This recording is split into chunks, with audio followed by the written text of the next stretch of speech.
তিনটি জিনিস সদা সর্বদাই মনে রাখবেন। এই তিনটি জিনিসের কথা যদি আপনি সব সময় মনে রাখতে পারেন, আপনার জীবনে সফলতা চলে আসবে। আপনি কখনো হতাশাগ্রস্ত হবেন না, আপনি কখনো চিন্তাগ্রস্ত হবেন না। আল্লাহ পাক রব্বুল আলামিন আপনার জীবনের সমস্ত পেরেশানগুলি মুক্ত করবেন। আল্লাহ রব্বুল আলামিন দুনিয়াতে আপনার সামনের পথ চলাকে সুবর্ণ করে দিবেন এবং সুগম করে দিবেন।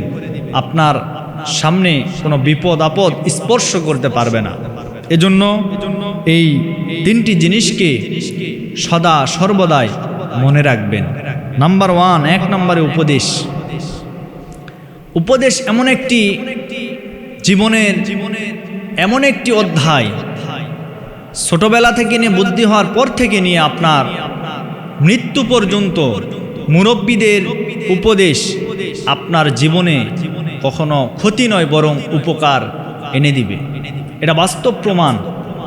আগের যুগে আমরা দেখেছি যারা আমাদের ওস্তাদ, আমাদের শিক্ষক, যারা বয়োজ্যেষ্ঠ, যারা মুরব্বী, যারা গার্ডিয়ান, তারা সন্তানদেরকে, পাড়া প্রতিবেশীর বাচ্চাদেরকে ভালো ভালো উপদেশ দিতেন। যে উপদেশগুলির কথা আজ এখনও আমাদের মনে আছে। আমরা মনে করি যে তারা যে উপদেশগুলি দিয়েছিলেন অনেক ভালো। এর ভিতরে একটি উপদেশ আমার মনে আছে, ছোটবেলায় সদা সর্বদা আমার বাবা বলতো যে গাড়ি লেখাপড়া করে যে গাড়ি ঘোড়ায় চড়ে সে। এই যে একটি কথা, একটি উপদেশ কত সুন্দর। আজ লেখাপড়া করার পরে আল্লাহ রাব্বুল আলামিন আমাদেরকে কত সম্মান, কত ইজ্জত দান করেছেন।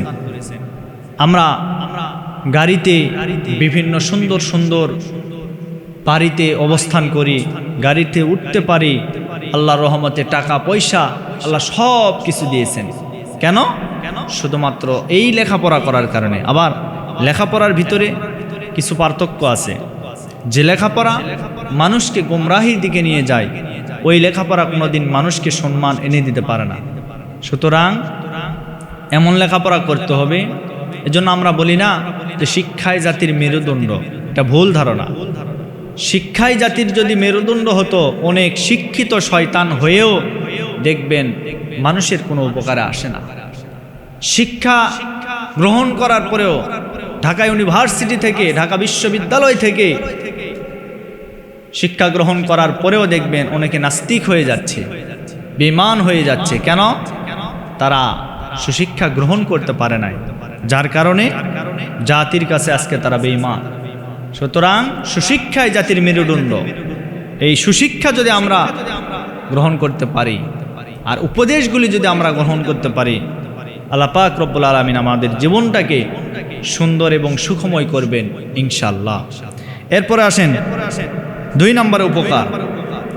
কোনো মানুষ, কোনো ব্যক্তি আপনাকে উপকার করেছে, এই উপকারের কথা সারা জীবন মনে রাখবেন।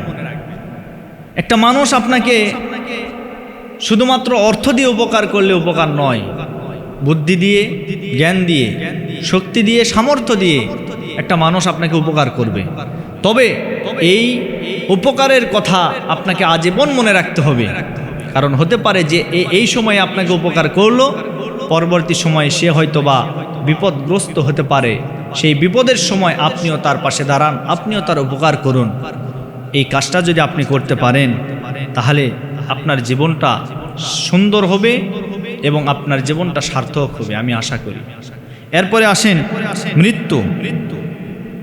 একটা মানুষ যখন জন্মগ্রহণ করে, জন্মগ্রহণ করার পরে তাকে মনে রাখতে হবে আমি মারা যাব। মারা যাওয়ার চিন্তা চেতনা যদি কেউ মনের ভিতরে কল্পনা করে, সে মানুষটা কখনো অন্যায়, অবিচার, জুলুম, অত্যাচার, মিথ্যা কথা, রাহাজানি, চুরি, ব্যভিচার এগুলি করার দুঃসাহস দেখাতে পারবে না। যখনই করতে যাবে সামনে হাজির হয়ে যাবে মৃত্যু, আমাকে মরতে হবে, আমি মারা যাব। এই ধারণা, এই চেতনা যদি তার অন্তরের ভিতরে থাকে, সে কখনো অপকর্ম করতে পারে না। এই জন্য মৃত্যুর কথা রব্বুল আলামিন তো সূরা মুলুকের ভিতরে কি বলেছেন? আল্লাযী খালাকাল মাউতা ওয়াল হায়াতা লিয়াবলুয়াকুম আইয়ুকুম আহসানু আমালা। এই যে আল্লাহ রাব্বুল আলামিন সূরা মুলুকের 2 নম্বর আয়াতে কারিমার ভিতরে বললেন, আল্লাযী খালাকাল মাউতা, আমি মৃত্যু সৃষ্টি করেছি, ওয়াল হায়াতা, এরপরে জীবন সৃষ্টি করেছি, লিয়াবলুয়াকুম আইয়ুকুম আহসানু আমালা। কেন করলাম? যাতে করে মানুষেরা আমার কাছে উত্তম আমল নিয়ে আসতে পারে, ভালো ভালো কাজ নিয়ে আসতে পারে। আমি যে জন্য পৃথিবীতে তাদেরকে পাঠালাম, আল্লাহ বলেন, ওয়াইয ক্বালা রাব্বুকা লিল মালাইকাতি ইন্নী জাইলুন ফিল আরদি খলিফা ক্বালু আতাজআলু ফিহা মান ইউফসিদু ফিহা ওয়া ইয়াসফিকুদ দিমাআ ওয়া নাহনু নুসাব্বিহু বিহামদিকা ওয়া নুকদ্দিসু লাক ক্বালা ইন্নী আ'লামু মা লা তা'লামুন। আল্লাহ সূরা বাকারার ভিতরে বলেন, আর স্মরণ করো সেই সময়ের কথা যখন ফেরেশতাদেরকে বললেন যে আমি আমার প্রতিনিধি তৈরি করতে চাই। তখন ফেরেশতারা কি বলেছিলেন যে আপনি কেন করবেন, আমরাই তো প্রশংসা করার জন্য আছি। বরং তারা দুনিয়াতে গিয়ে দাঙ্গা হাঙ্গামা করবে, মারামারি করবে। সে সময় আল্লাহ বলেছিলেন আমি যা জানি তোমরা তা জানো না। সেজন্য আমি যেটা বলতেছিলাম যে মৃত্যুকে স্মরণ করতে হবে। একটা মানুষ পাপ করতে গেলে যদি মৃত্যুকে স্মরণ করে, তাহলে ওই মানুষটা কখনো ওই পাপ করতে পারবে না। এবার আসেন যে 3টি জিনিসকে আয়ত্তে রেখে দিবেন, সব সময় কাছাকাছি রেখে দিবেন। রেখে দিলে হবে কি জানেন? আপনার ভবিষ্যৎ জীবনটা উজ্জ্বল হবে। ভবিষ্যতে কোনো ভুল হওয়ার সম্ভাবনা খুব কম পাওয়া যাবে। সেজন্য এই 3টা জিনিসের হেফাজত করবেন, এই 3টা জিনিসকে মূল্যায়ন করবেন, 3টা জিনিসকে নিজের কাছাকাছি রেখে দেওয়ার চেষ্টা করবেন। নাম্বার 1, রাগ। এই পৃথিবীতে আমরা দেখেছি যারা রাগ করে, এই রাগ করার কারণে পৃথিবীর তাদেরকে ধ্বংস করে দেয়। যেমন বাস্তব প্রমাণ আমরা বর্তমান সময়ে দেখতে পাচ্ছি। বাংলাদেশের যে অবস্থা, বাংলাদেশের সাবেক প্রধানমন্ত্রী স্বৈরাচার খুনি শেখ হাসিনা শুধুমাত্র তার রাগের কারণে, তার অহমিকার কারণে, অহংকার করার কারণে আল্লাহ পাক তাকে নাস্তানাবুদ করে পৃথিবীর মানুষদেরকে দেখিয়ে দিলেন, অপমানিত অপদস্থ করে তাকে ক্ষমতাচ্যুত করে দিলেন।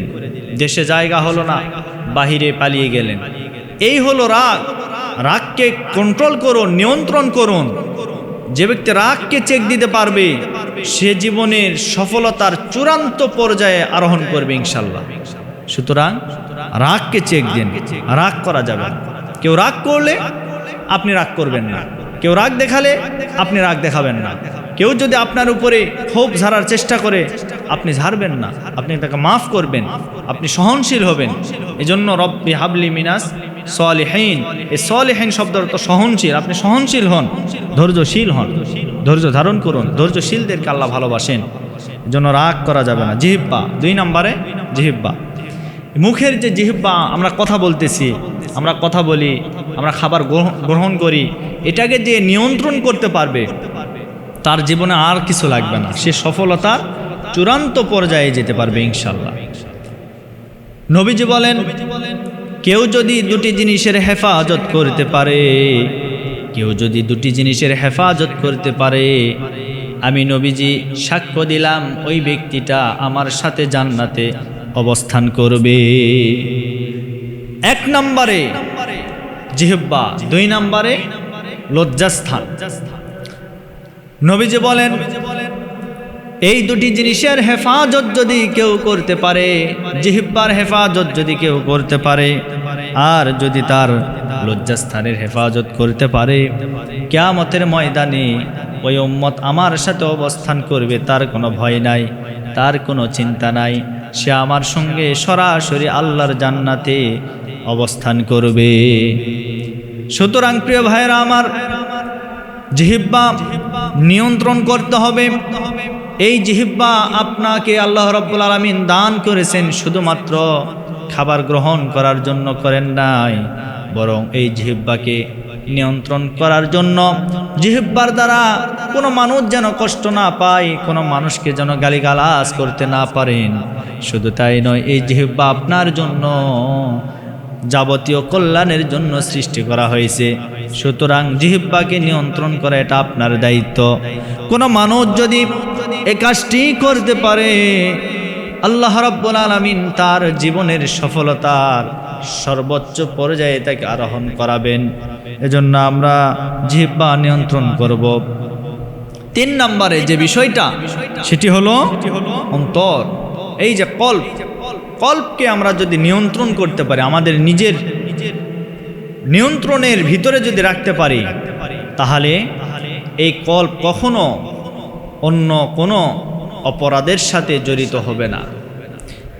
আল্লাহ রাব্বুল আলামিন বলেন, ইয়া আইয়াতুহান নাফসুল মুতমাইন্নাহ ইরজিই ইলা রাব্বিকি রাদিয়াতাম মারদিয়াহ ফাদখুলি ফি ইবাদি